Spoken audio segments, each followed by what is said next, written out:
Shucky ducky, ladies and gentlemen, welcome. Hope you're having a great day today. It is Wednesday, the 10th of April. Wow, 10th of April, 2024. Hey, Soup, how's it going? Alright. It's time for another Gunpla Building stream, where we continue from where we left off.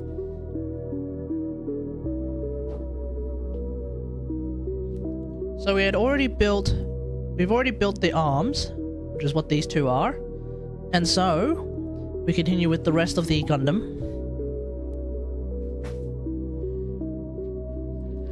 With the trusty instruction manual. Alright, so let's begin with the body. Is what we're going to be using. We need A, B, D, E, F3. Okay. How is everyone today? Hope you're having a great day. I was thinking of doing a Warframe stream tonight, but then I remembered, wait, I have a whole ass Gundam that I still haven't finished building yet, so let's do that instead. So, A... What is this? Let's see, one. A... I believe this is... No, this is D. Oh, jeez. A, B, D... I believe E is necessary as well, and then C1 is what I remember. Wait, C1? So it's this. Is that right? Nope, A, B, D, E. A, B, D, E, which I believe I have. A, B, D, E. And F3. Ah. This one. Perfect.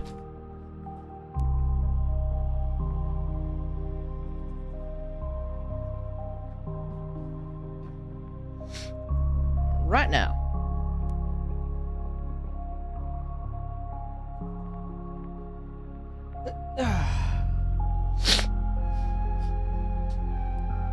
Okay. Hopefully my sniffles don't get too hardcore, but we'll see how we go with that. There's a new update for Samsung phones, which I downloaded today. So that also happened. Pretty exciting stuff. But then, on top of that, the news came out that we are in fact going to be getting the Arlecchino announcement streamed on Friday. Really excited for that. Otherwise, the rest of the day's been pretty straightforward. So, yeah. Something that's happening in 2 weeks. Well, no, not 2 weeks. Something that's happening in about a week and a half. I've now finalized what I'm going to be wearing for this particular event. So, yeah. Really keen beans for that. They've asked me to do a few duties as part of this event. I'm keeping it nice and vague because, but like, yeah, they've asked me to handle some of the extra duties as part of this event, and I've never done this before. One of them involves also potentially getting up and speaking. So hopefully all of my YouTubing and live streaming skills help me out with that. I feel like I'm better at public speaking these days than I used to be, especially during high school, when public speaking was a thing that I would do on the regular as part of, you know, English class and stuff like that. But as you can tell, I still say and all that jazz. So yeah, we'll see what happens there. And I do say all that jazz a lot.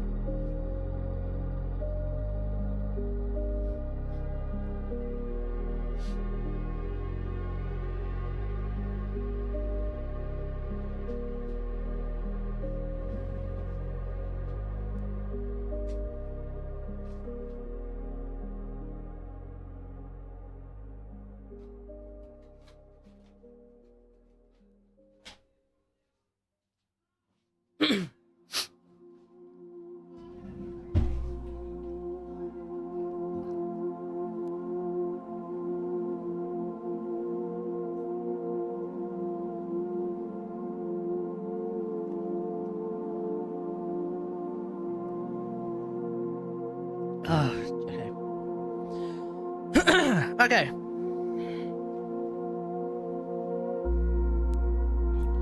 Alright, so, with my tools in hand.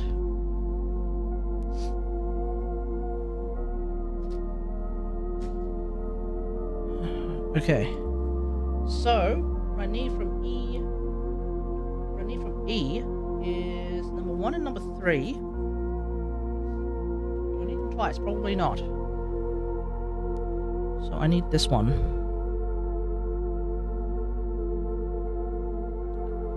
Okay.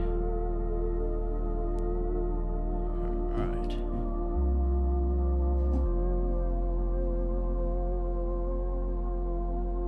Ah. Number 1. And number 3. Okay.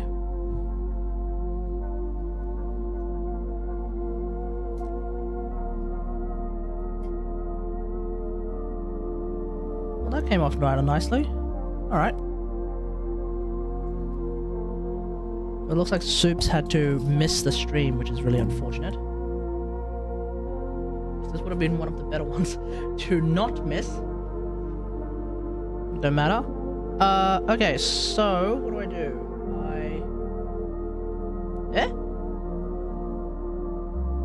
Okay. So it's like this. It's like this, is it? I guess that makes sense. Because these two pieces kind of... Oh, camera.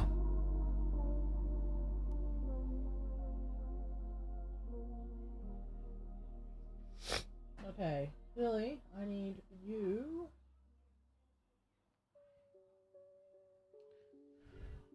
That's more like it.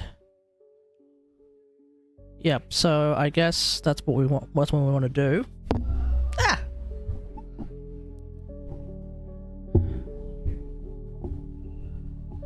Okay. And then we need that into E5. Okay.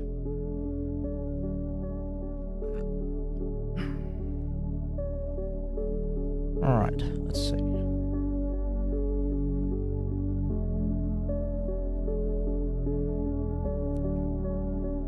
Okay. And then we put this. Yeah. Okay, so we put this. Oh, it's in like that.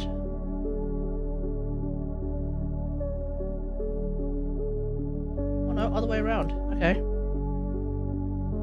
So we put it in like so. Okay, I guess that makes sense. Okay, okay. And then we put B2 into E2. So first off I need E2.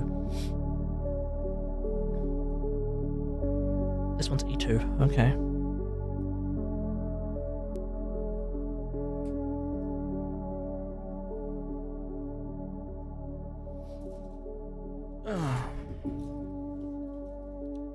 E, so B2 into E2.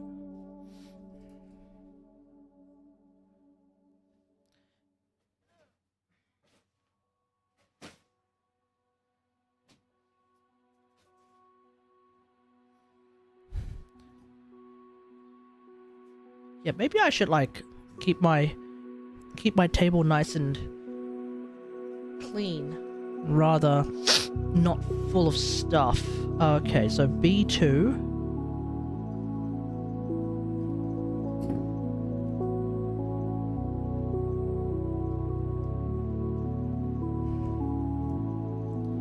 Alright, so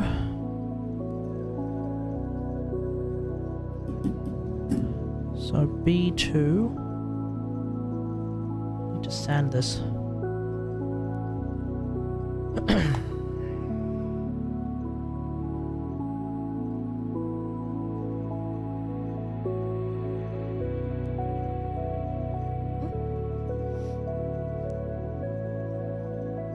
This round. It's unusual for me to get 2 instant. No player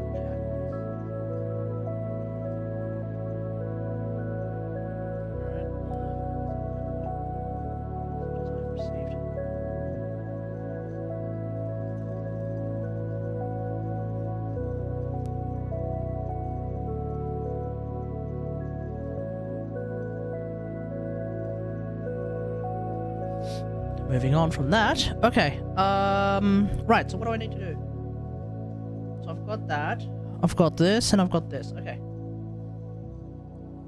So it's saying to have it like this, to have this in the back, and then sort of slot it in like so. Is that gonna fit?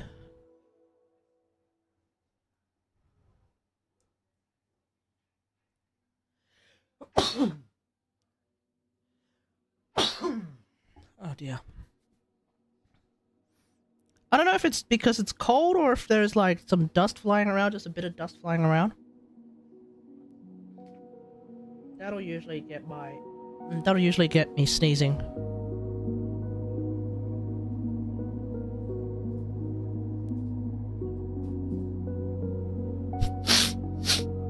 I did just take an antihistamine, so I'm really hoping that's going to kick in soon.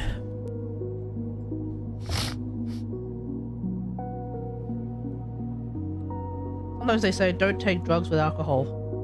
Mainly because drugs get stronger with alcohol, I guess. But does it make them necessarily act faster? Because potentially some really, really bad advice might be to take antihistamines with alcohol. No, don't do that. Don't do that. Don't do that. If you take drugs with alcohol, there's a good chance you die. We don't want to do that. No siree, Bob. We do not want to do that. Okay. So if I hold it out like... So if I hold this out like so, if I hold this to be like this, I grab this, and I slot it in here. Wait, really? No, I slot this in here. That's more like it.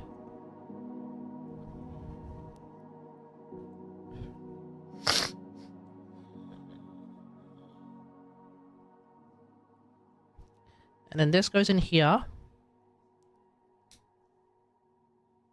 Okay. And with that, ladies and gentlemen, I believe we've already started to put together the body quite a lot. Okay. Don't take out the bits at the top. No worries. Okay, now I need to do the next thing twice. So...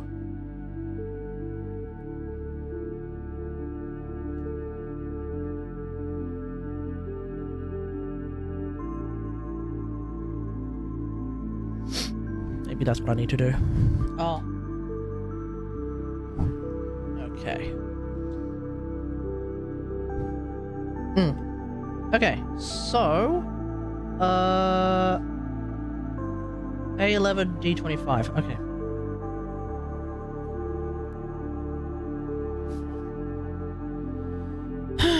A11. Oh, here we go.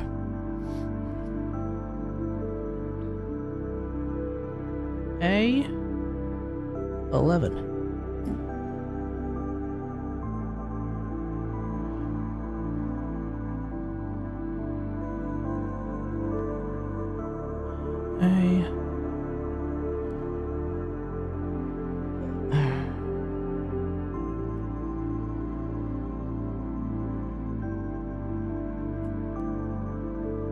A11, we need to do it twice.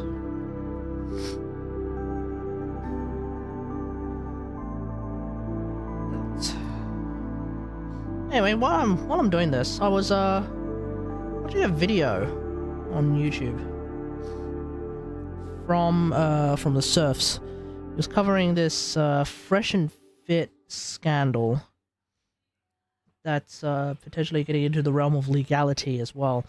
So apparently, my understanding of what's happened is one of the guys.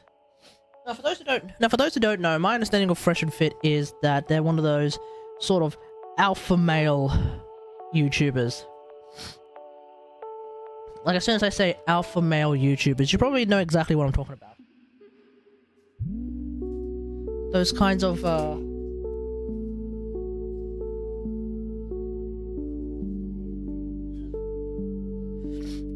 like socially stunted individuals who seem to think that in order to be successful in life as a man, you have to have had sex with 25 women in the past 3 days.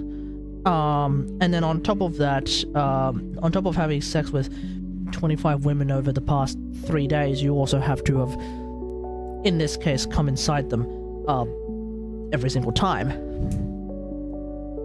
The kind of people who think that in order to be a high-functioning, valuable man in today's society, you need to have a body count that rivals that of some small countries.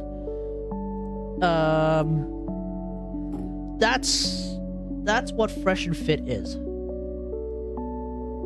I think I've very adequately described them in that manner. They are precisely those kinds of people who will advocate for you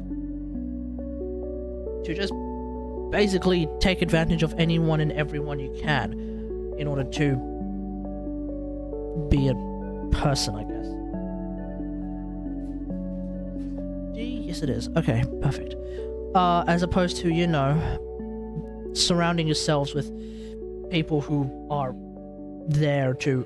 people who actually care about you in some meaningful capacity. And, you know, having friends. Having friends who want to be your friend just because they want to be your friend, not necessarily because of anything that you have or any particular reputation that you have, but instead they've met you, they like you, they want to be your friend, that's it.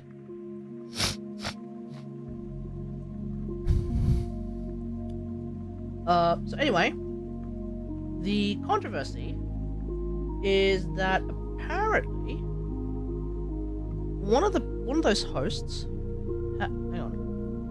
Oh, I see. Okay. Apparently, one of the hosts has managed to find themselves in this situation where they've had an encounter of a sexual nature with another person, a woman, and that sexual encounter once again involves him quite openly and admittedly claiming that he didn't use a condom and he nutted inside her.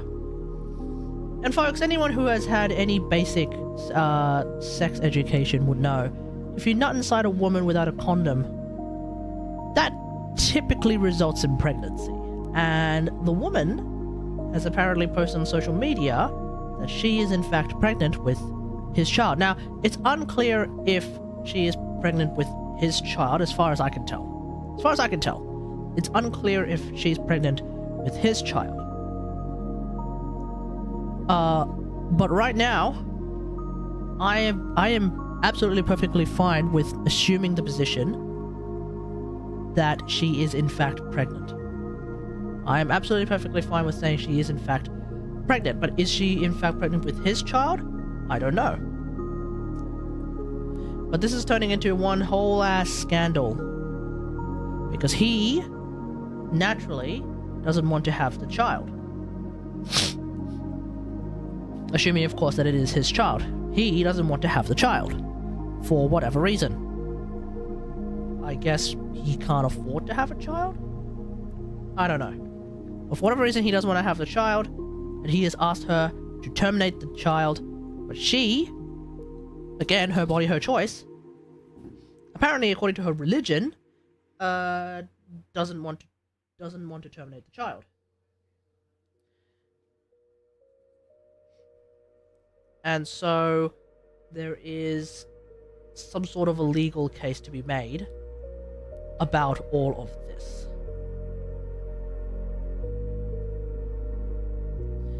The lawyer for the host, the guy, has showed up and has told him, very correctly mind you, say nothing. No comment is the best comment.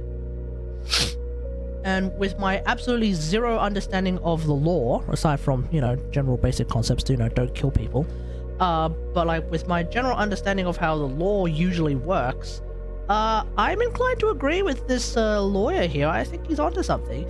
Say nothing. It would be preferable if you don't say anything at all. because apparently there is some mitigating information that has not been revealed as of yet, has not been made public yet, which may exonerate the man, or not necessarily exonerate the man, but it would be very beneficial. It may be very beneficial to the case of the guy, but I don't know what that information is because it's not been made public. Hang on, so how does this work? Okay. Come on. There we go.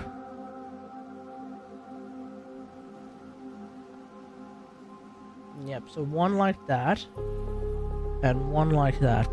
Perfect. Okay.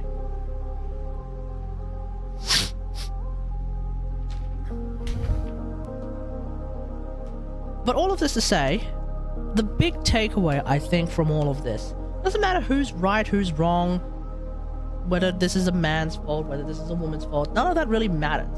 What matters in the end, at the end of the day, fellas, wear a rubber. I know it sucks. There are rubbers though, apparently. Now I'm speaking with not that much experience, but there are rubbers that are made to make you feel better, even though, you know, it's probably not as good as going in raw, but rubbers are a way, condoms are a way for you to engage in as much sexual activity as you want without A, accidentally making someone pregnant, and B, spreading diseases. A14, okay.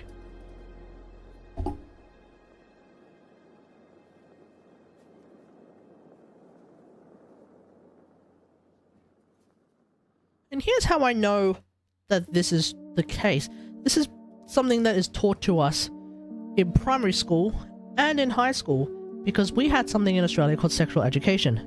Sex ed is real, sex ed is important, and in some states in America, sex ed is straight up banned.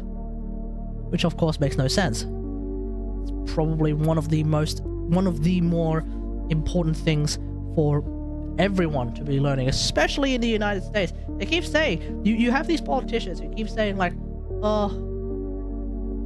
my child should not be learning about sex ed when she's 8. Bro, you live in America, the land of teenage pregnancy. If your kid doesn't learn at 8, your kid's gonna be learning at 13. Because unfortunately you live in America. A land chock-a-block to the brim with teenage pregnancies. Not an opinion, fact. It's not an opinion, it's a fact. Your country has way too many teenage pregnancies, dog.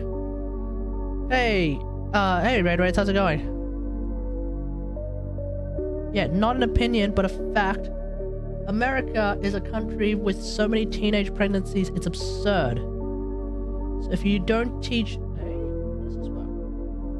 So if you don't teach sex ed when they're... So if you don't teach sex ed when they're younger, guess what?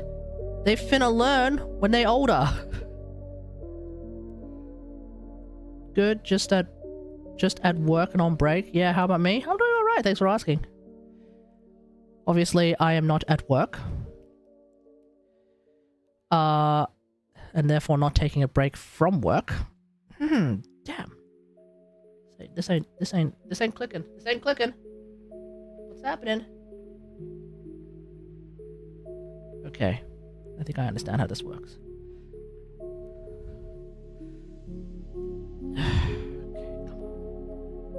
Okay. It's times like these that we need to sort of sand this down a little bit. Because I guess the pieces are just a little bit... The stick... And some fellas might understand what I'm talking about here. The stick might just be a little bit too dummy thick for the hole.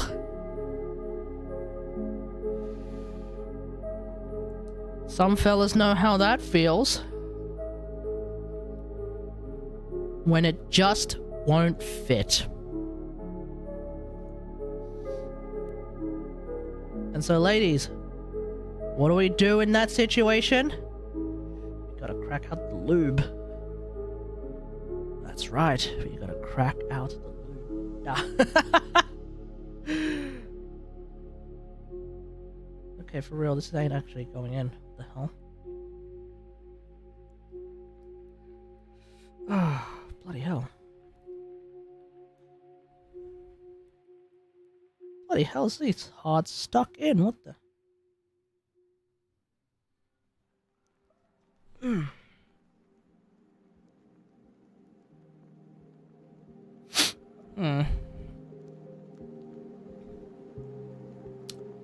Just talking about how there is this podcast host who's currently going through a bit of a scandal, as it seems that a woman that he had sexual relations with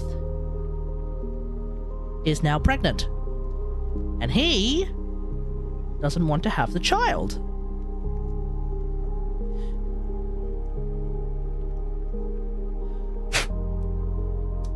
Now this person, for whatever reason, this woman in this story, for whatever reason, is being labeled as a sex worker because the guy, his entire show is one of those alpha male manosphere shows.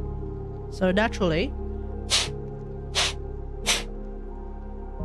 disrespecting women is par for the course.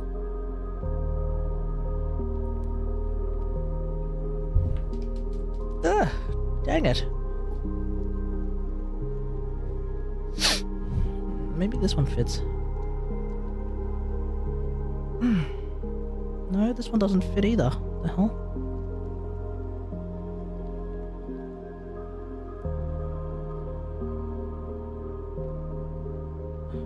Come on. Ah, there we go.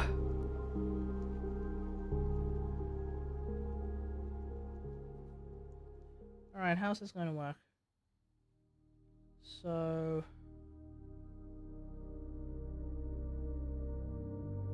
okay. Right, oh.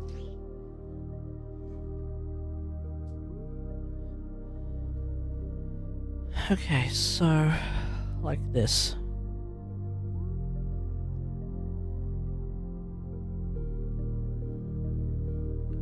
And then for this one,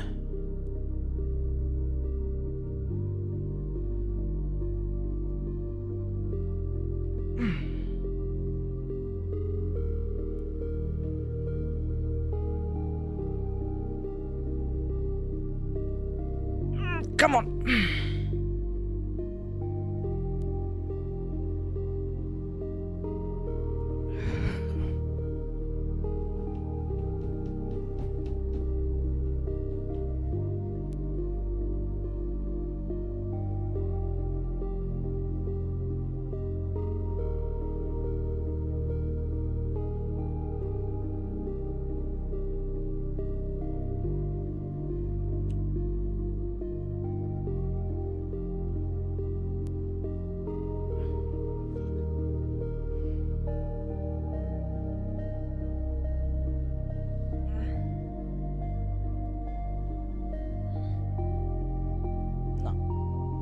We gotta sand this one as well.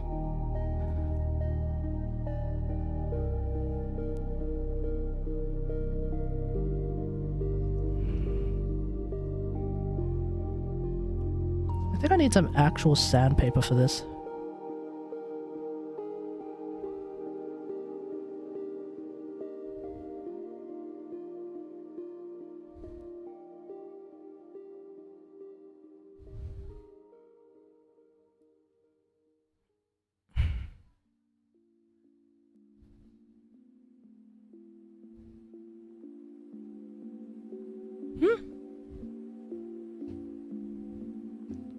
Is my Twitch chat not working? Because apparently Raiderade said, "Yo, Kate, how you doing?" And I didn't see the message. Oh no, never mind, sorry. Acoustic Abby, sorry. God, I'm reading the wrong chat. Hey, Fayed, how's it going? Just trying to remember who uses that particular,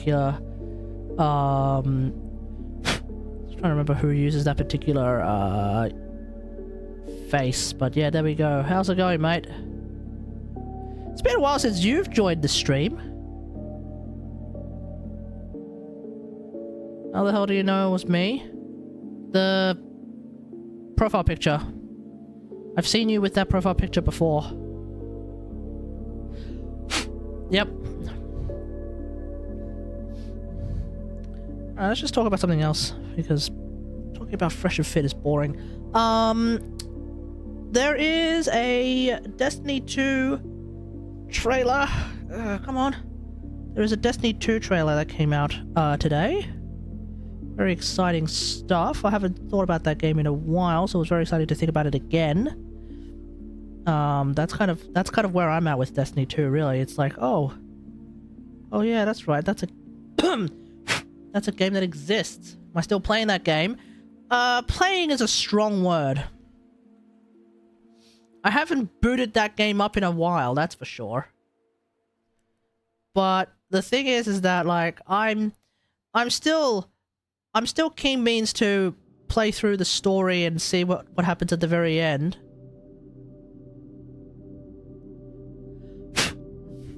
After all, I had played the game very on and off, but I had played the game for the better part of... How long has this game lasted for now? 10 years? Like, Warframe started a year earlier. And it's a superior game. So naturally I played Warframe more than I played Destiny. But the entire time that Destiny's been around, I have at least played all of the main story missions and quests and campaigns and stuff, and I have a vague idea at the very least of like how the game works. And then of course this game is a game that has bows, which is obviously a surefire way to keep me at least sort of partially interested in the game. Oh no!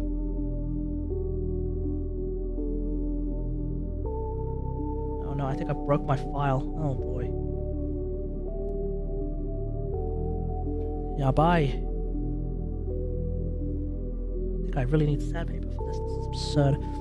This piece is absurd. Like, I literally cannot put this through. Oh, there we go. Oh my god. My nail file. Oh, there we go. My nail file. Now you can't... You might not be able to see it, but you see that? See that sort of like bright little line? See that bright line right there? Yeah, it cracked. That's a crack. So, I may have accidentally gone a little bit too hard on my nail file. It's cracked the plastic handle.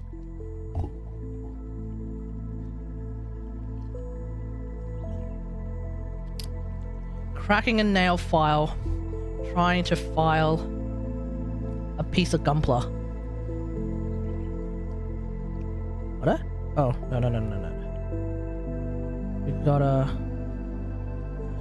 Wait, hold on. No. So, I gotta do that. Can you guess why I changed my username? Maybe because your name actually is Abby and you've started to do music? I mean, your name was Fayed at one point. Sorry, your name was Abubakar Fayed. So... Wait, am I doing this wrong? So, 3 guesses as to why you changed your name there.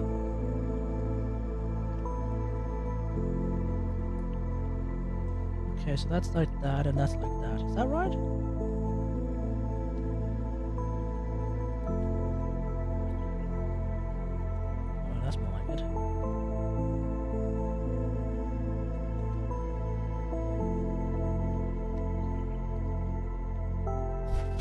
Wrong guess. Oh. Well, then I have no idea. A16. Okay, first off, we can put this through, so we'll take this part here, we'll put it in like so.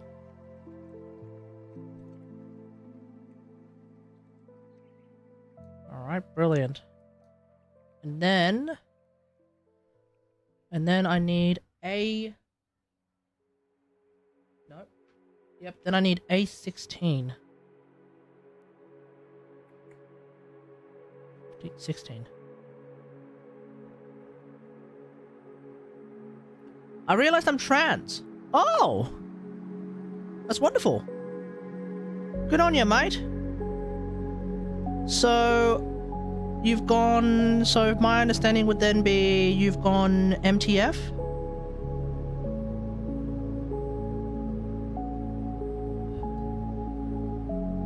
No, we can talk about you as much as you want. I don't mind. Precisely. MTF? Nice. Okay. Good on ya. Tell me when you're not comfortable talking about this. Because I will start... Because I'm curious. It's obviously not my business to ask half these questions, but... Let's get into it. Have you thought about... So you've thought of going from... Abu Bakr just to Abby? Or are you choosing to go Abigail? Like, what name do you want to go? If you have questions, ask. I just don't want to be... No, it's fine. It's a live stream. And besides, me talking about you... like, us talking about you and getting to understand your new identity is basically, you know... The funny thing about live streams is that oftentimes the streamer can actually likes to also rely on the chat to just give them content. Now, obviously, you being content is not exactly... you know, the nicest way to put it, but you know what I mean. Like us talking about you is absolutely perfectly fine. Pay attention to sharp bits. Oh, okay, yeah, we definitely want to do that, because otherwise I'm just making stuff up and chatting away and all that jazz, which is fine too. But you know, we have the rare opportunity to talk about you and get to know you. Also, hey Gizzy Millie King, how's it going? So yeah, let's get to know Abby. So you are going for Abigail. Nice. All right, awesome. I mean, it's a pretty natural transition from Abu Bakr to was I even pronouncing that properly? It is a pretty natural transition from Abu Bakr to Abby. To be fair, I probably would have started calling you Abby if you actually showed up enough and I didn't call you Fayed instead. So yeah, it is what it is. Alright, A13, that's what I need. And I guess this is usually the often uncomfortable question. How far are you willing to go in your transition? Now, this is obviously a question that is probably that some people will opt not to answer, and that's fair. Some people will answer, and that's also fair. But like, I'm aware, I know of a few trans people. Some people, they will do a few surgeries, but not go the full way. And some people will go. Some people won't even bother. Well, bother is not the right word. Some people just straight up won't do any surgeries at all. They just are what they are, and they have chosen to swap from male to female or female to male without really changing their general physical appearance. But they may start taking various hormonal drugs or changing their hairstyles, stuff like that, and that's basically the extent that they're willing to go. And then some people go the whole way, and that's cool. I'm personally a little bit curious about, not curious, fascinated. I say that with as much respect as I possibly can, Because if I say I'm generally fascinated by people who do that, it's like, wait, they're not zoo animals. That's not the right word to use. You know?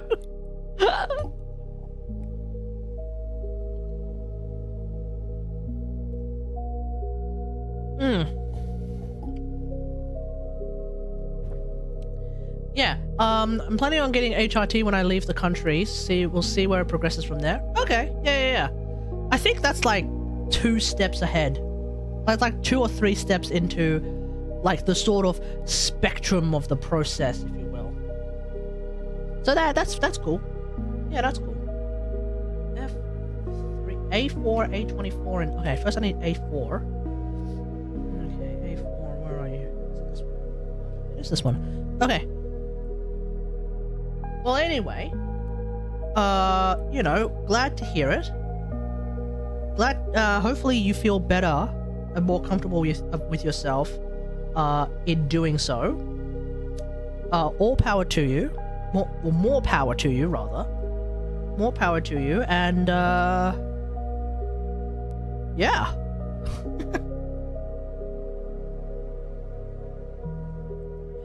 If, because I know you come from the Middle East, especially with a name like that, I'm thinking somewhere Arabic. Hang on, no, you come from Egypt, right? If memory serves, you're from Egypt. So, Egypt, not exactly a place brimming to, but not exactly a place that's like, sort of brimming with, at risk of getting political, progressive energy for transgender people. So I guess if you need any guidance, or if you want to talk to someone, if you want to talk to anyone about this who may be more knowledgeable than, you know, me, I can definitely pass along some messages or questions to some friends of mine who are very transgender, who have gone through quite a lot of the processes. They haven't gone through the whole way, as far as I can tell. I'm not entirely sure if they even want to go the whole way, but that's a question for them. But if you want any guidance or just anything, let me know. I know a few people. I know, right? Katagari actually knows a few people. Oh my god. Incredible.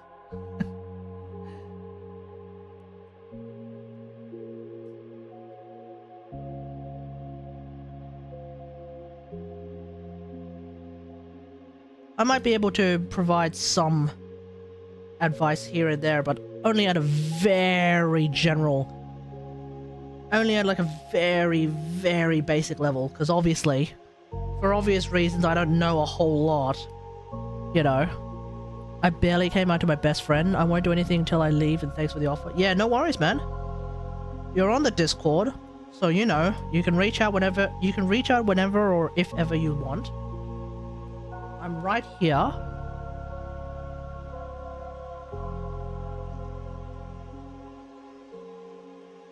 And I think that's the most important thing to have.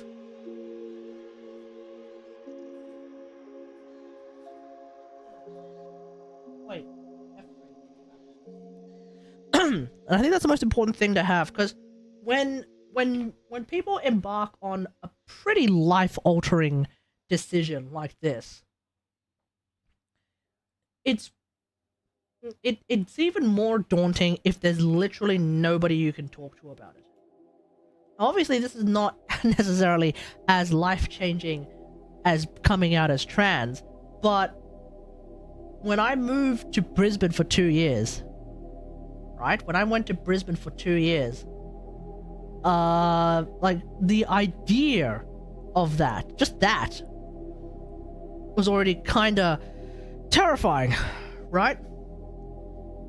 Luckily, in my case, I had parents who had already done the whole moving very much away from family, moving very much abroad in order to work, in order to survive.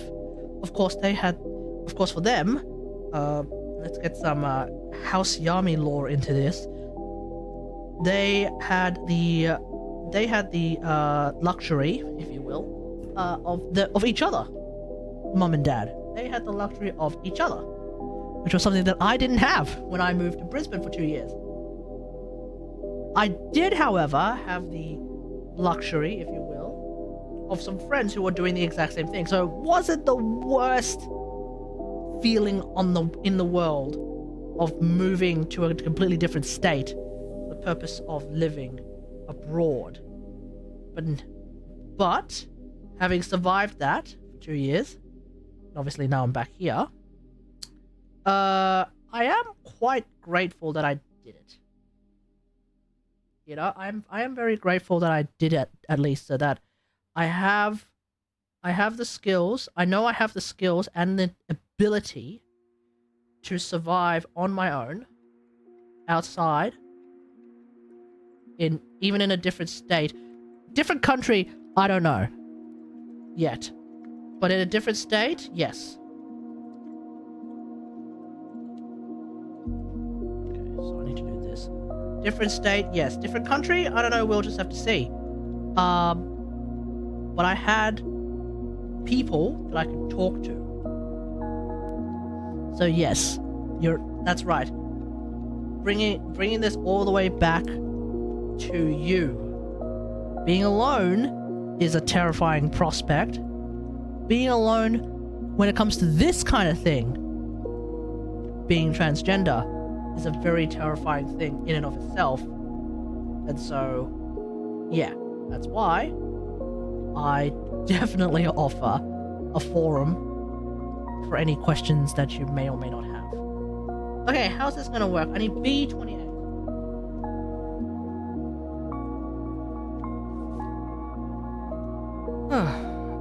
I am not bothered by the downstairs for now, that's fair. Might get facial feminization surgeries if I'm not happy with it a few years on. Within a few years on... Oh, estrogen, right. Okay. Okay. Ah, shuck and duck it! Koi Fatiti. Thanks for the follow. Thanks for the sub on YouTube. Hope you're having a good day. I wonder if you're subbed because you're watching the stream, or if you're subbing because you just watched a video. But if you were subbing watching a video on YouTube, you probably already noticed that I'm live. So perhaps you've joined. That is a name for sure. It's, dare I say, it is a name of all time. But it is a name. It is a name. It is a name. It's not really a whole lot to say. It is a name. Yes. Yes, that we agree on. It is very much a name. Jeez.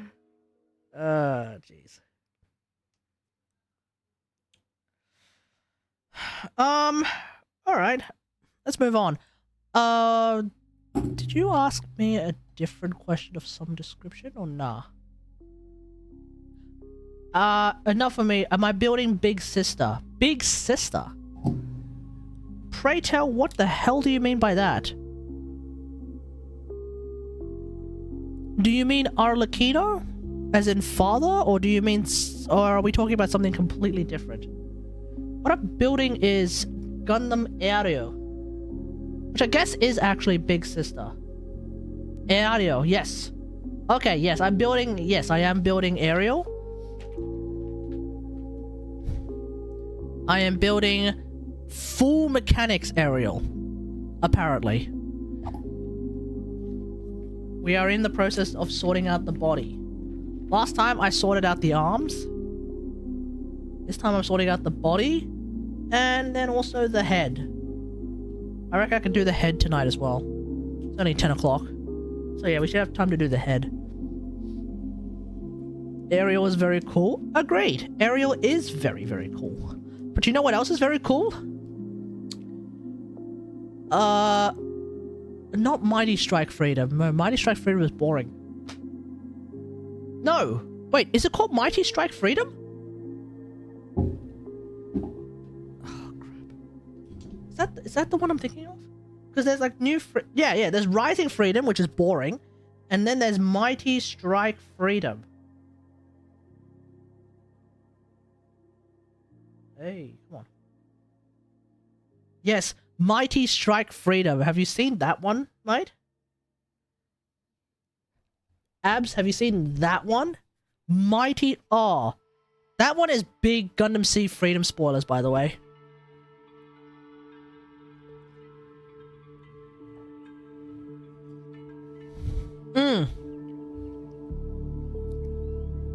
Fair enough. Then you probably don't know... then you don't have the... You don't even have the context to be spoiled on the premise of Mighty Strike Freedom. Gundam Seed Freedom is the latest Gundam film. Oh yeah. Oh yeah. Witch from Mercury is a fantastic anime. It is a fantastic series. I highly recommend it. You're absolutely right. Now, Mighty Strike Freedom is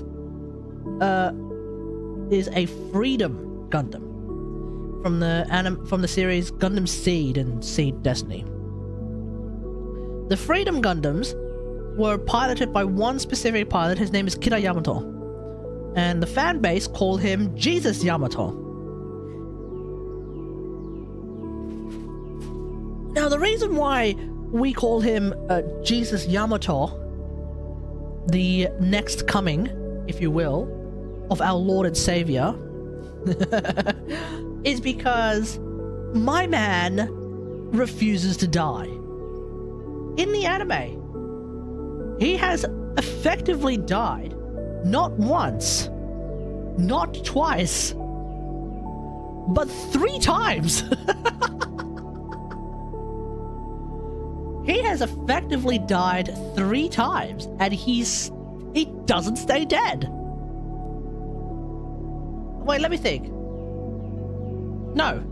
In the show, he has effectively died twice. And then in the film, he kind of effectively dies a 3rd time.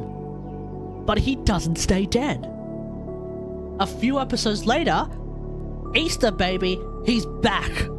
He is back and better than ever. That, my friends, is the tale of Kira Yamato. A man so horny, he refuses to die. Now, in Gundam Seed, which is the first series, my man goes around. Oh yes indeed. You want to talk about Bro's a cat? Yeah. You want to talk about Fresh and Fit and those Manosphere podcasters saying like, man, you need to have a body count that rivals some small nations? No. Be like Kira Yamato. My dude's clapping cheeks left, right, and center in Gundam Seed, and I don't know how. I guess it helps to be called a super coordinator. Ooh. He's a dude with psychic powers, but has even more psychic powers, I guess. Right? So, here's the thing. First off, he gets with it. He gets jiggy with a chick called Flay Ulster. Now, Flay, or Kure, in the sub, she's crazy. Yeah, she, no, there's no good way to say it. This girl is, definitely unhinged. Definitely unhinged. Right? God, yeah, man. She is definitely unhinged. And Kira looks at her and her crazy ass, and he thinks the first and only rule when it comes to horny teenagers: crazy on the streets, crazy in the sheets. That's right. And I believe it is canon that within the first half of the season, he puts that theory to the test. So that's one girl who he hits and quits, let's just say. Cause yeah, he quits her ass pretty soon after. It's kind of brutal. He's a bit of a dick. So that happened, right? And everyone's like a little bit shocked that, like, damn, he actually tapped that? Okay. Fair enough, it is what it is. We move on. He then makes it to... he then dies. Right? So his first death, he then dies. And then he comes back. Oh my god, he's back. And he meets a pretty little girl. And her name is Kagari. Her full name is actually Kagari Yuna Asa. Kagari Yuna Asa. Right? Now, Kagari is this adorable blonde girl who is the daughter of the president of an entire sovereign nation that is known as Orb. I don't know why it's called Orb specifically, but that's the name of the nation. It is what it is. Orb. But it's actually like a union of nations. But anyway, it's Orb. Right? Snoo killed him? No, his best friend killed him, actually. That's an entire story in and of itself, which you can talk about in a sec. But the main thing is he died, and then he came back. He meets a girl by the name of Kagari Yuna Asa. Oh no, he meets Kagari earlier when she's part of a rebel force in the desert. And then he meets her again when she's revealed to be the daughter of the president of an entire sovereign nation. Right? And then he's just about to seal the deal. My man's about to go for the double-double. Right? But then Kagali's father passes away as part of a suicide attempt in order to make sure that a terrorist faction doesn't get a hold of Orb. It's a bit of a complicated, it's a rather simplistic way of summarizing a somewhat complicated way of saving a nation. But point is, Kagali's dad is gone, is dead. Blows up the country. He's gone. Now, the funny thing about that, not that there's necessarily something funny about your father passing away in such a brutal, explosive fashion, but the funny thing about this is that before he passes away, Kagali's father gives her a photo. And it's a photo of a woman with 2 children. I think you know where I'm going with this. It is the photo of a woman with 2 children. Now one of those babies is blonde. And the other baby has brown hair. Now, what I may have forgotten to mention just now is that Kagari is blonde and Kira has brown hair. Yeah, that's right. That's right. It turns out that Kira was dangerously close to putting a Sweet Home Alabama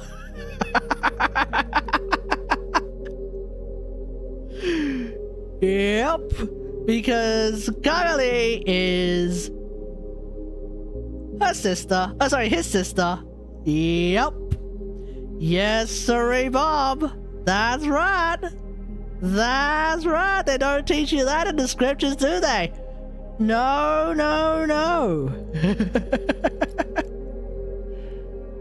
Yep.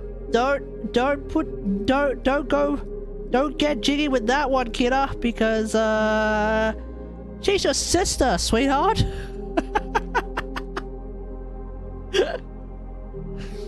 Now, I need to then introduce a second plot.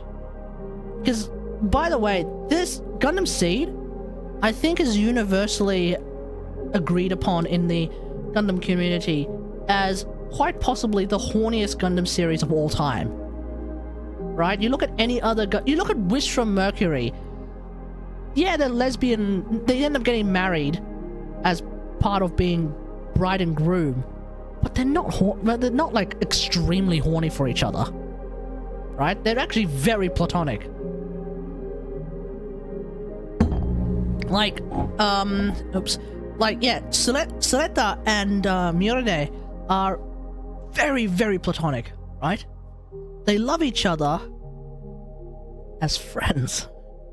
Very, very good friends that do casual hand-holding, which I guess basically is sex anyway. So, okay, fine. They are quite horny for each other in the sense that they hold hands and put their fingers through each other's fingers, which is, you know, that's... Listen, that's very...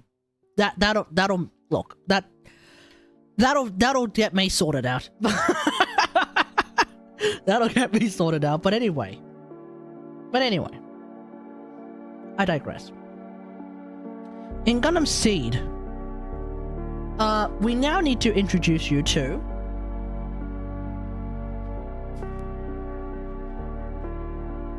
wait, hold on, I need D and E.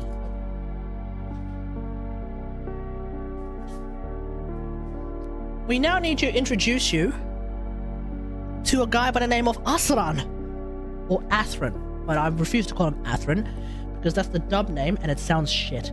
Asran, also known as Asran Zala, also known as Giga Chad. He is actually probably the main protagonist of the show.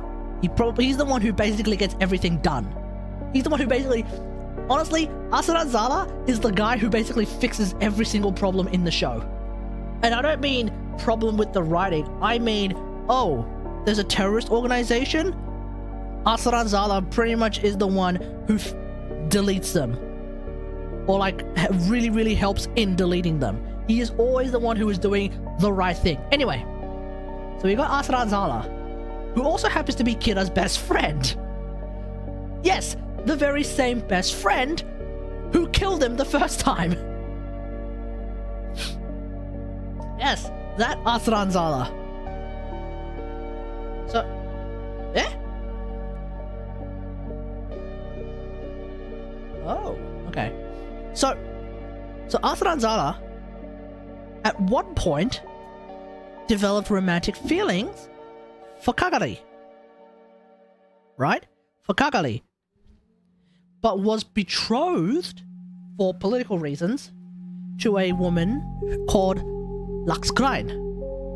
You may have heard of me talking about Lux Klein last time, but suffice to say, Lux Klein, peak waifu. She's the ultimate waifu. Right? So, Asran Zala... What the fuck are these names? I don't know. I am using the Japanese pronunciation too, by the way. Because I refuse to call her Lacus Klein. No, it's not happening. Lux Klein. Lux Klein, yes. Hi. So, because I'm a weeb. So, hey, I'll say it. I'm a huge weeb. And I'm a Japanaboo. Less not a weeb, but more of a Japanaboo, which I guess is weeb, but like at a higher level. You know? Anyway, so Asran and Luxu were betrothed for political reasons.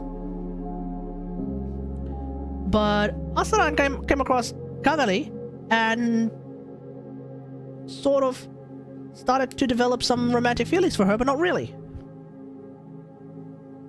And in the meantime, he was still sort of romantically involved with Luxu. Did they call you a weeaboo? Yes. Yes, they do. I don't deny this. Now, the funny thing is, when Kagari finds out that Kira, who, truth be told, she was about to jump in the sack with as well. Like, let's be real here. Kagari had feelings for Kira. Kira had feelings for Kagari. They were both about to basically commit. But when they find out, guess who Kagari suddenly, you know, floats over to hug and sort of be with? Asuran! That's right! Asuran Zala, that's right. And later, somehow, I don't quite remember how this happened. Kira? Oh, yeah, Kira gets with Luxu. That's right. Kira goes with his best friend's betrothed, who is no longer betrothed to his best friend. And that may have something to do with the fact that Luxu gave Kira 2 whole-ass Gundams. Just straight up gave it to him. Straight up betrayed her own nation and gave Kira 2 Gundams. Now listen. If your girl gives you 2 Gundams, you stay with her. What does all of this have to do with the cool Gundam again? I need to give you the love interest context,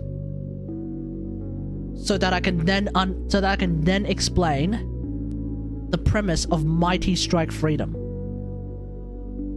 which is the new freedom. Okay? And it's interesting that you asked that, because the 2 Gundams that Luxu just straight up gave Kira was the Justice Gundam and the Freedom Gundam. Now, what word is in the name Mighty Strike Freedom? That's right, freedom. Which means the Mighty Strike Freedom is a continuation of this bullshit. Right? It's a continuation of this. So, right? With the Freedom Gundam in hand, Jesus Yamato proceeds to go through the entire story, kicks ass, takes names, chews bubblegum, and saves the day. Woohoo, right? Fantastic. So that's Gundam Seed. Now we need to move on to the second series called Gundam Seed. Hold on. Yep, now we need to move on to the second series called Gundam Seed Destiny. Gundam Seed Destiny, where there were shenanigans that happened during the production of this show. But let's just stick with the plot, okay? Let's just stick with the plot of the story. Kira, halfway through the show, returns. Kicks ass, chews bubblegum, takes names, kills his best friend. Except his best friend refuses to die as well. So his best friend's not dead, but Kira kills his best friend.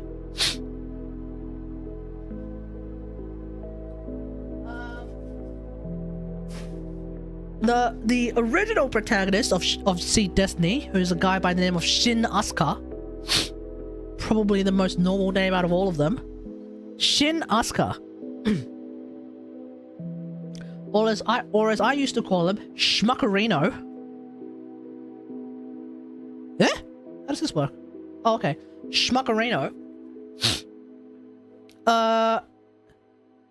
Later figures out how Kira tends to fight, because Kira is trying to be this goody two-shoes jackass and doesn't kill anyone in battle for the most part, right? And he uses that to his advantage and basically destroys Kira. He kills Kira again. Kira dies a second time as a direct result of Shin Asuka figuring out a strategy that actually works and kills Kira again. Except Kira is Jesus Yamato, which means he still doesn't die. And what happens next is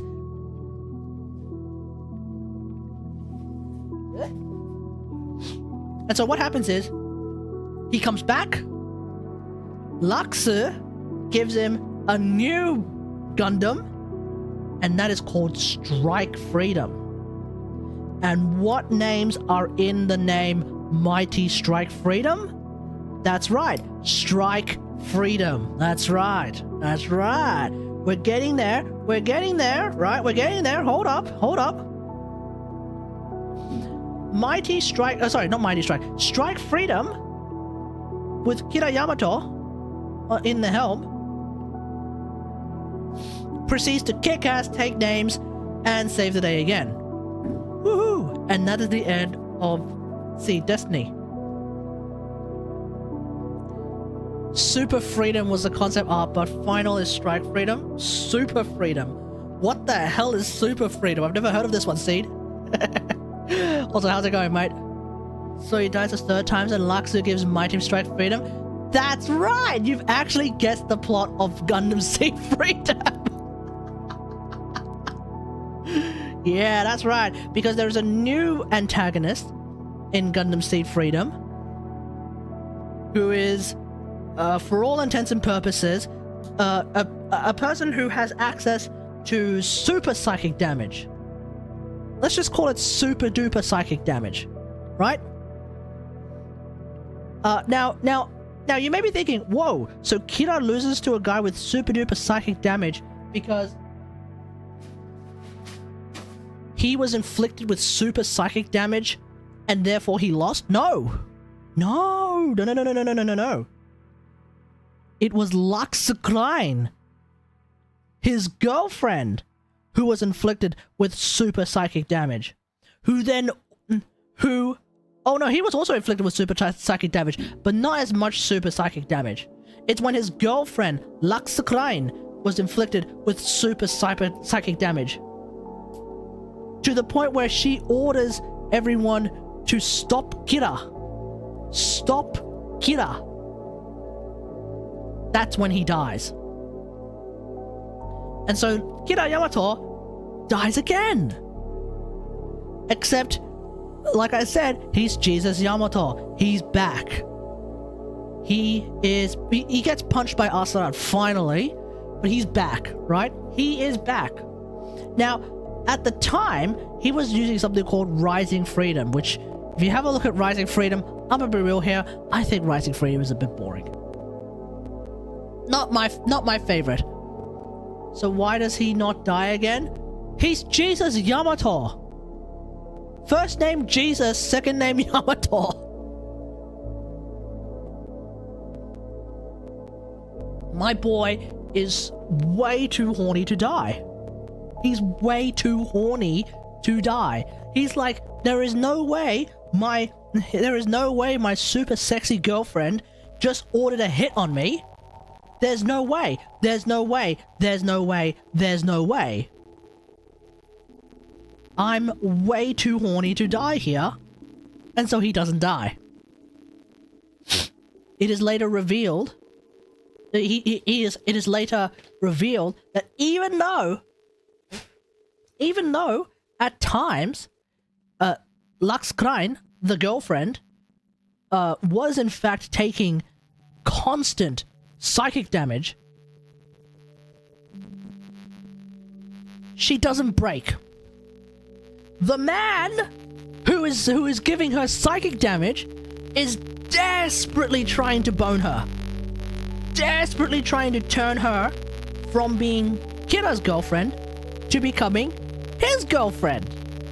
He is like uber omega simping her and also trying to gaslight her and also trying to use psychic damage just so he can tap that ass. And honestly, as a red-blooded man, I don't exactly blame him, because she is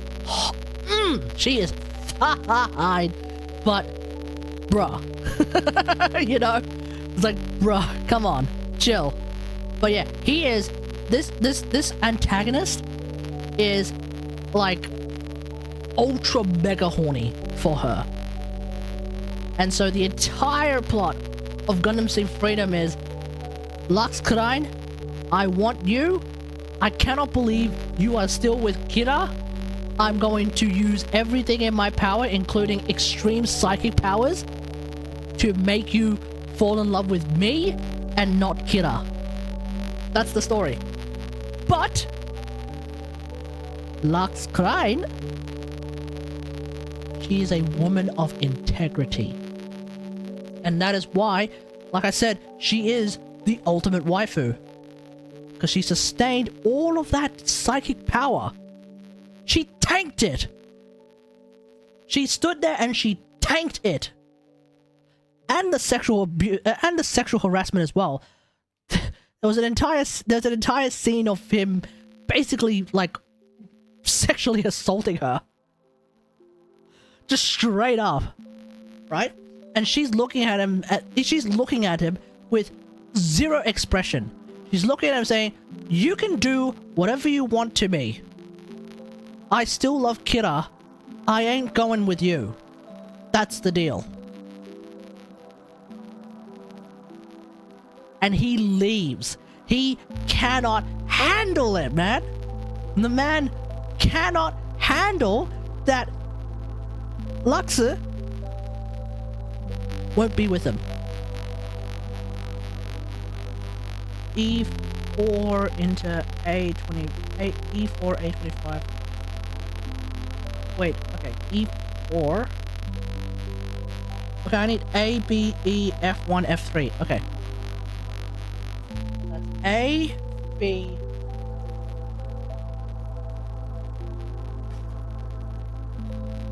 A, B, and E. A, B, E. And then F.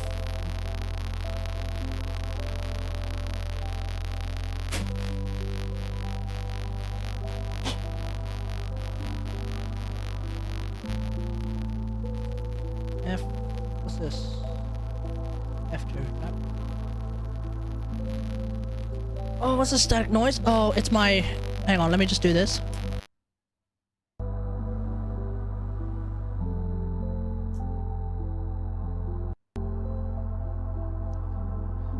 Okay, how about now? Static noise is my speakers for some reason kind of screws out. For some reason my speakers may be causing one of my audio drivers to screw up from time to time. It just is what it is. I don't really know how to fix it. I probably should get a new pair of speakers, honestly. But these ones sound nice. So and I don't want to spend like another $300 on a pair of speakers. So see what happens. Anyway, so eventually Kira rescues Luxor, and then Luxor doesn't hand him a new Gundam. Now this time Luxor doesn't give him a new Gundam. What happens is Kira is given his old Strike Freedom back. He goes off and starts fighting with his old Strike Freedom. And Luxor goes to a ship called the Eternal and tries to do some final adjustments and final fixings and stuff like that on a system of some description, like an attachment for Strike Freedom, right? And so what ends up happening, "I'm mad at you, babe. No Gundam for you." No, more like, "Oh my god, Kira. Oh my god, Kira, you're here to rescue me. I love you. I love you. I love you. I'm gonna give you your... I love you. I love you. I love you. Let's beat some ass." That's actually the thought process of that one. It's not, "I'm mad at you." It's more like, I'm so glad you're here. Let's kick some ass." Because the thing is, right? The thing is, what Luxor Klein does is very special. During the last big ass fight, halfway through the big ass fight, Kira's actually getting his ass beat with the Strike Freedom. With the Strike Freedom, he's getting his ass beat, and that's saying something, because the Strike Freedom is one hell of a mobile suit, right? Is one hell of a Gundam. See, you know what I'm talking about, right? The Strike Freedom is one hell of a Gundam. But he's getting his ass beat. He's getting his ass beat left, right, and center with the Strike Freedom. And so what does Lux Klein do? she pilots a small sort of plane ship, a tiny fighter ship that carries the attachment that she's bringing to Kira to augment the Strike Freedom. And that is how we get Mighty Strike Freedom. Mighty Strike Freedom is actually the Strike Freedom, but with an attachment.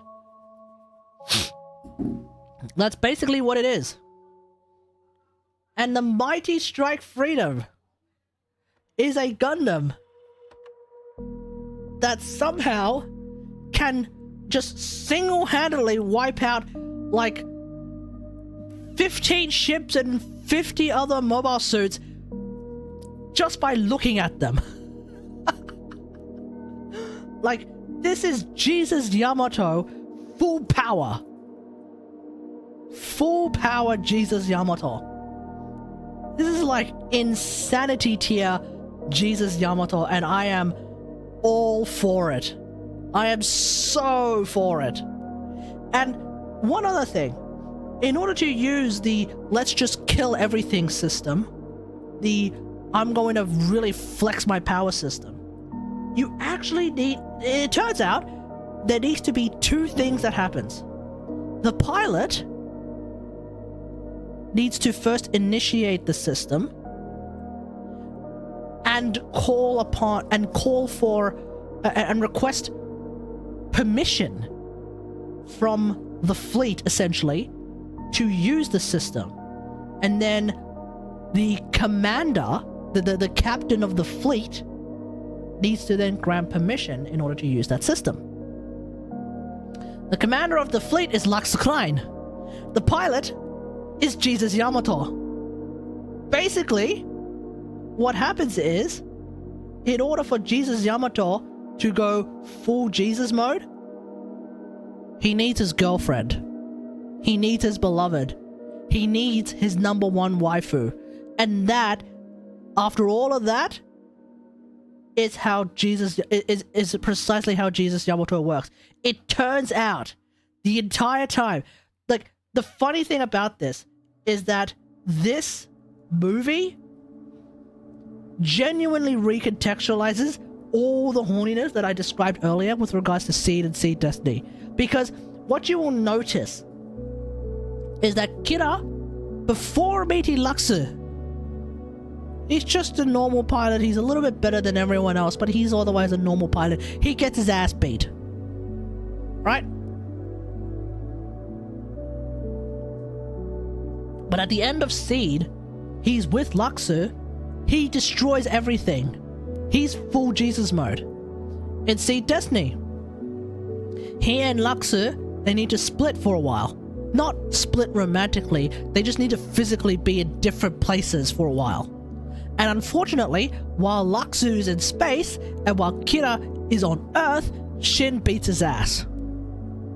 But at the end of Seed Destiny, both Kira and Luxu are in space, and Kira just wipes everything out, right?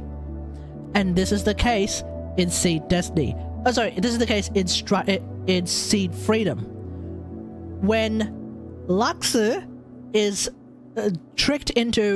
essentially tricked into telling everyone to stop Kira, suddenly Kira loses all his powers. But when Luxu and Kira are finally together for realsies this time, it's GG's. You can't beat them. Luxu, L-A-C-U-S, Luxu, yeah. But yes, when Kira and Luxu are together, it's over. You can't beat them.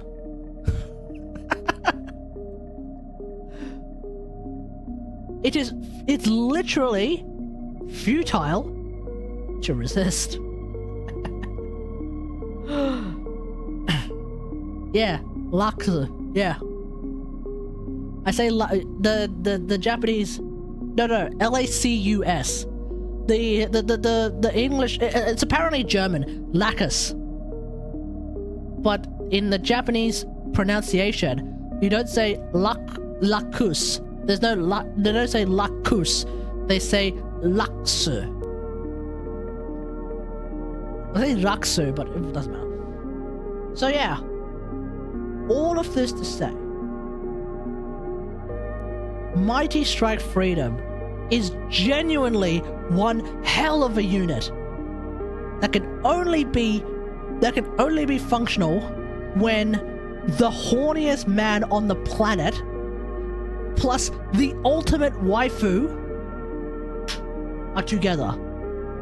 Then you literally have an unkillable, unstoppable machine. And honestly, one of my most favorite designs of all time. Dude, it has a katana. This has never been the case with the Freedom series, but Mighty Strike Freedom shows up with a big-ass katana. Like, imagine, you're in the heat of battle, you're in the fog of war, and you just see, like, in modern times, by the way, you're in the fog of a modern-day battle, and you see a guy running around, or in this case, flying around, with a whole-ass katana. It's like, yeah, I could use guns, or I could use a katana. I'm siding with the guy with the katana. I don't care. I don't care. I don't care. I'm siding with the dude with the katana. 100%. 100%. Oh, but guns can take us. No. No. If one side has people wielding katanas, it's over. You surrender right there. You surrender right then and there. It's over. It's GG's.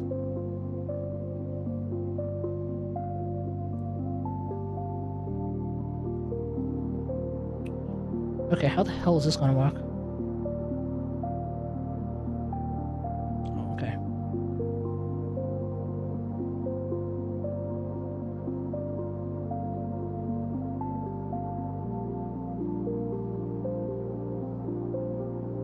Eh?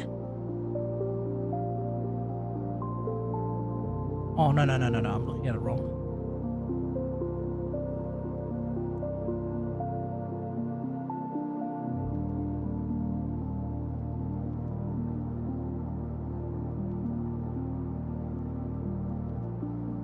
Okay, so I kind of have to put this in like that.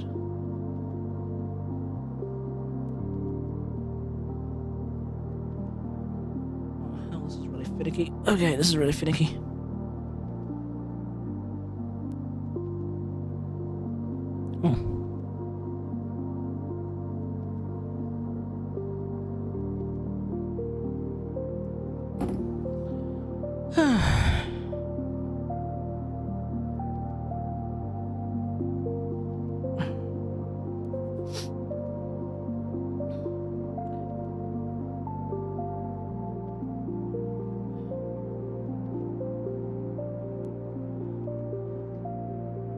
Okay, now I need B11.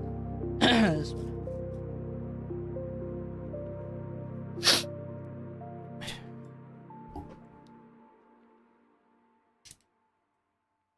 You know, incidentally, Abby, since Witch from Mercury is the first and so far, I guess, only Gundam series you've ever watched, it's interesting because it's also the first and only Gundam series that a lot of my friends have only watched, and they only watched it because I showed it to them. And I knew that at least one of them would get into it because she is also a lesbian in a lesbian relationship, and naturally, one of the big things about Witch from Mercury is the pseudo-lesbian relationship. Pseudo, not really. The very platonic but otherwise definitely lesbian relationship that results in marriage.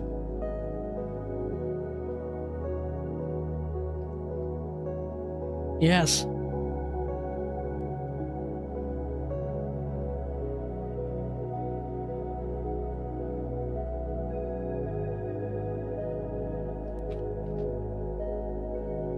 B12.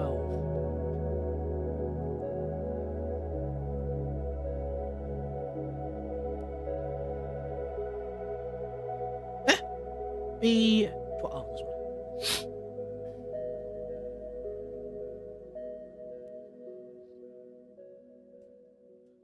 It's not... Oh yeah, no, you're right, you're right. They're just not like... Sorry. Sorry, they're platonic by Gundam Seed standards.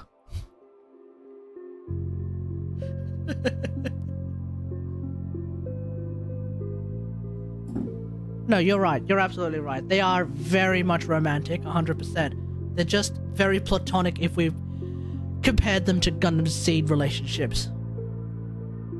Because another thing I should probably tell you is it's not just Kira Yamato who's like clapping cheeks left and right. In Gundam Seed, the first series, there is a guy by the name of Mula Flaga, also known as Giga Chad. This dude not only was just straight up rizzing the captain the entire time, he's like an ace pilot, right? But this dude was not only just rizzing up the captain of the ship 24/7, he also ended up rizzing the captain of another ship, who would later be sent off to do some other things. So, and eventually get killed. But yeah, he only clapped two cheeks and always had an Alabama moment. Yeah. But that's a lot. That's a lot of cheeks. 2.5 cheeks. That's a lot of cheeks, dude. But like, this guy, Mula Flaga, right? This guy stayed faithful to one woman. Almost... No. Yeah, this guy definitely stayed faithful to one woman, but he also rizzed another woman. Which is, you know, damn, I wish that was me. But moving on. Here's the thing. This guy also gets killed at the end of Seed, but then comes back later on as a guy called Neo Roanoke or Neo Roanoke. And Neo Roanoke eventually gets captured and then released, right? Only to come back later on. Now, why did Neo Roanoke come back? Why did he return? Well, according to Neo Roanoke, he's confused. He doesn't know why he has a lot of feelings whenever he sees the captain of the ship, Maru Ramius, right? He doesn't understand why he's getting all of these feelings. He doesn't remember Maru Ramius, but his hands remember Maru Ramius. His body remembers Maru Ramius. And he pauses. Now, chat, I think we know exactly what he's trying to say here. His hand remembers Maru. His body remembers Maru. His...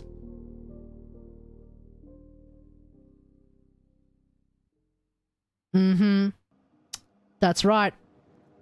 Even that little fella right there remembers Maru Ramius. Yeah. Yeah. Yes. Yes, that's right. That's exactly right. Yes. You're thinking it. I'm thinking it. Everyone's thinking it. Because that man truly makes the impossible possible. You can brainwash him. You can make him suffer severe levels of amnesia to the point where he's fighting on the opposite side.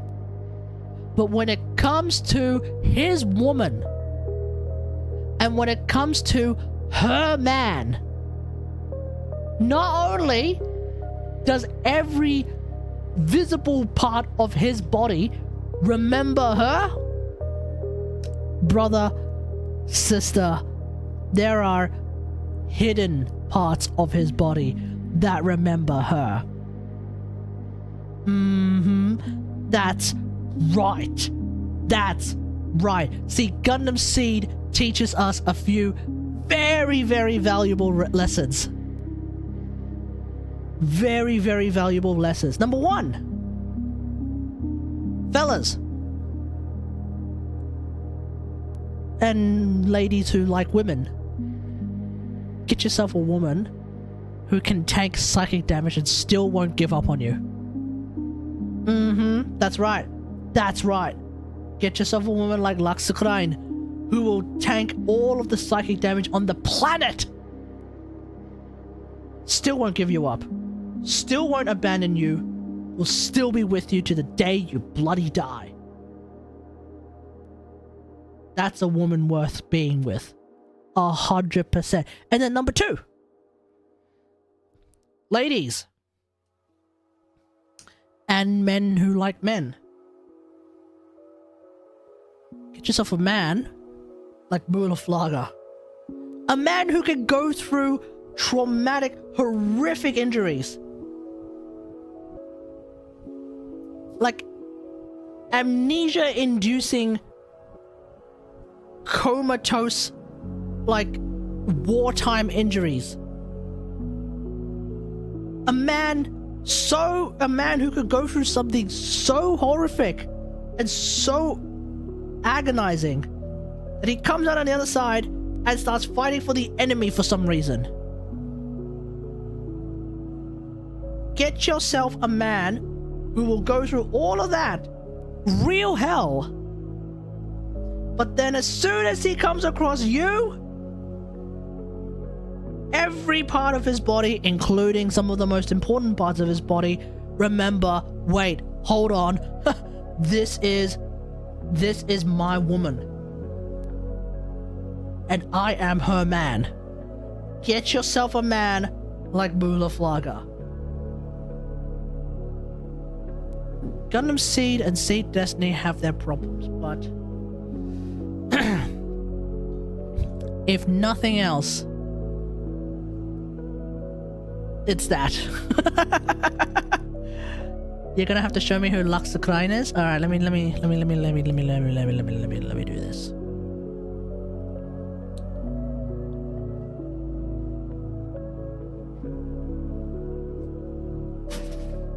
All right, let's see.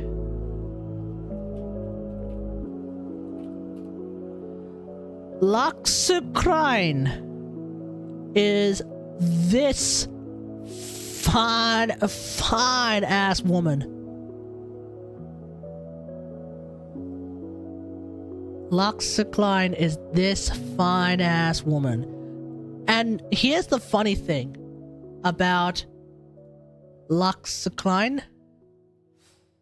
In the sub, she's voiced by none other than Rie Tanaka. Now, you may be wondering, hold up, Rie Tanaka? That sounds familiar. Where have I heard that name before? Rie Tanaka. Where have I heard that name before? Perhaps this can remind you of something. Ara. No, not Hutao. That's Rie Takanashi. Or, no, that's Rie Takahashi. Different person. Rie Tanaka is Lisa's Japanese VA. There is a reason why Lisa is the ultimate waifu in Genshin Impact. Not only is she the hottest, number one, just straight up, this is a fact. Not only is she the hottest, not only does she also have scientifically proven the biggest booba of all the playable characters in Genshin Impact. This is scientifically proven. It was going to be Rosaria, but they nerfed her. And so Lisa has still got the biggest assets, if you will, out of all of the playable characters. This is true. Look it up. But she is also, her Japanese voice actor is also the illustrious, the esteemed, the ultimate waifu. Yeah. Yeah. Yeah. Yeah.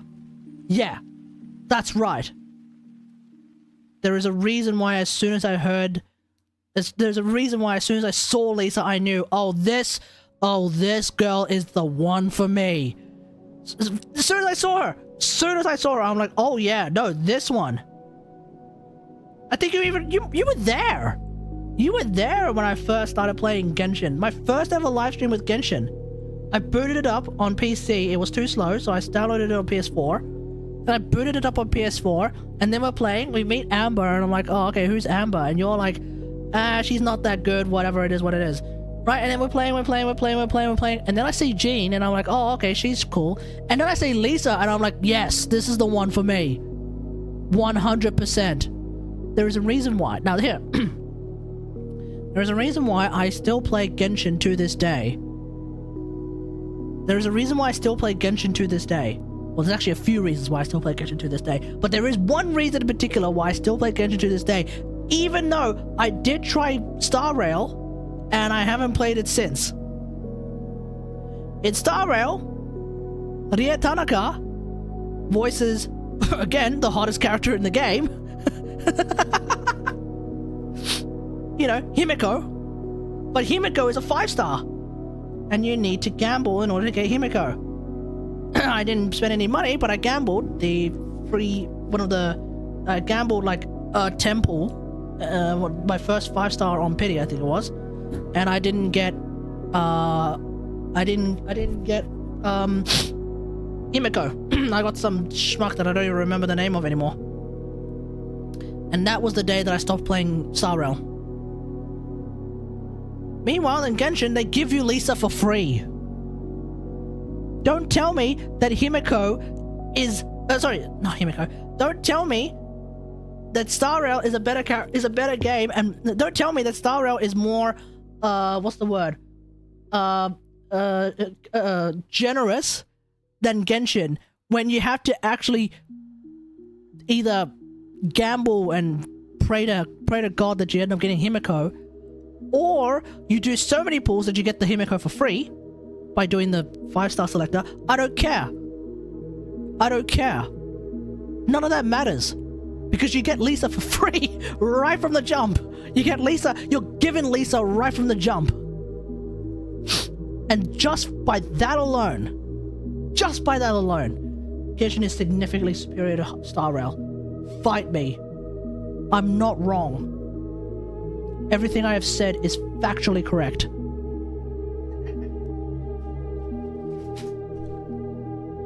And thus I haven't played Star Rail since. It's that simple.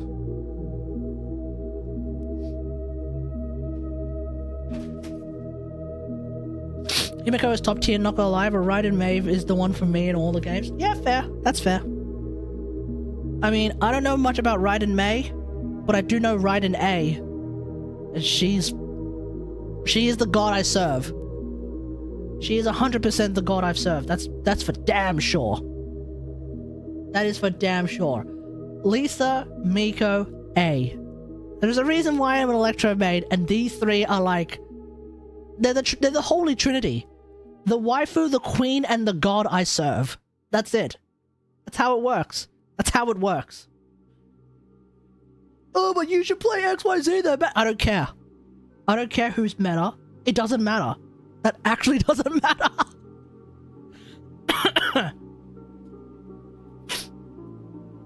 I don't care. I don't care. I don't care. It's Lisa, Miko, and A. Now, occasionally I play all three together, but most of the time I don't. But if I ever need to, oh, now there's a team. Now there's a team that just destroys everything.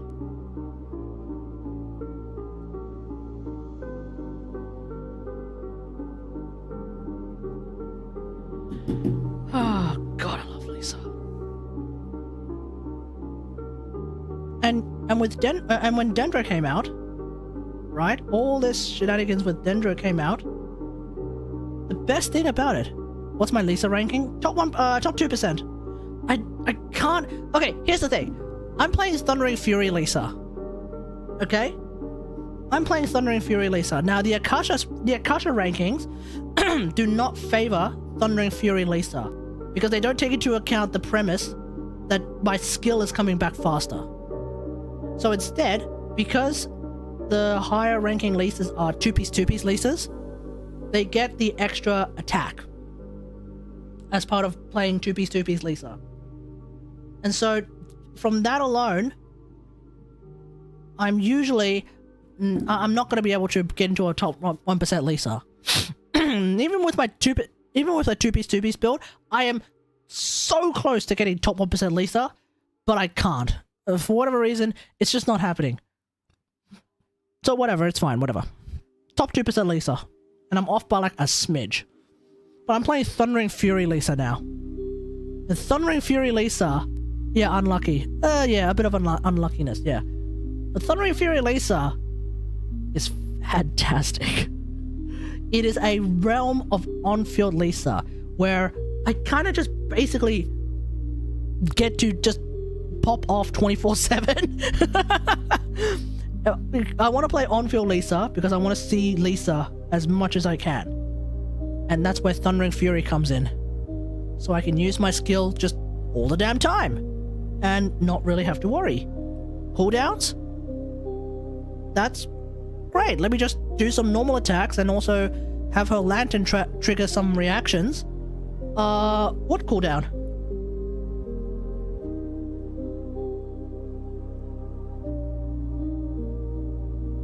So yeah, I'm a Thundering Fury Lisa player now.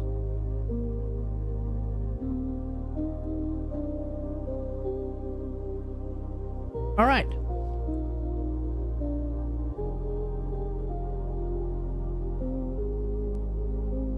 What ahead? And now we have the big assemble.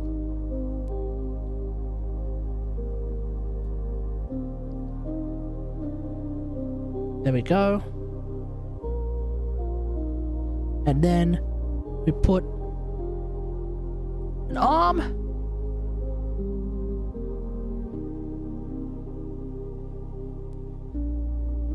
Yeah. Oh. Crap.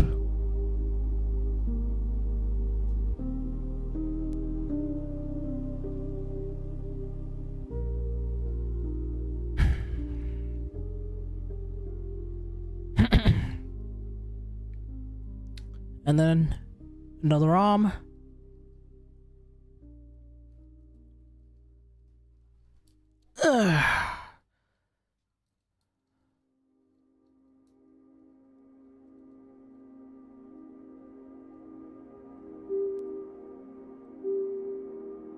Alrighty.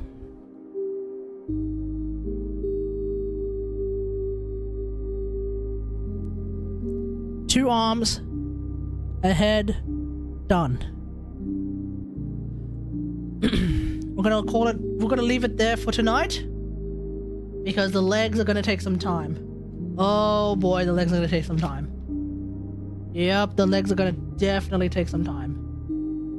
And then afterwards we need to do the waist, and then there's also the weapons. So yeah, no leg day today. We'll do that next time, whenever next time is.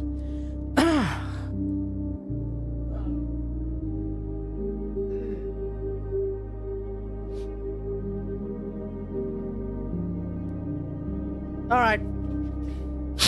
Yep, thanks for watching everyone. Hope you guys enjoyed the stream. If you don't forget to follow, feel free to sub if you're watching on YouTube now or in the future.